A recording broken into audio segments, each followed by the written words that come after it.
I was driving from the airport from Nashville to Bowling Green in very bad weather, and I had just lost my brother this week, and felt like a lot of it was speaking to me. And I've only been missing for a couple of weeks now, but it's really comforted me in so many ways, this radio station. I actually just started searching the call numbers. I just knew it was going to be a low number, and I just needed you guys. My brother was also a huge music fan. He played the guitar, drums, and sang, so...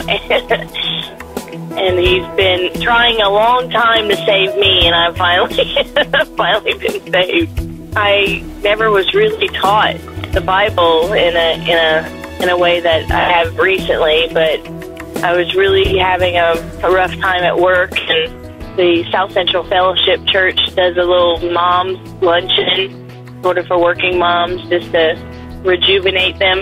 And a friend of mine asked me to it in the depths of a big mistake that I had made at work. And that was last June, and ever since then I don't miss a time to worship.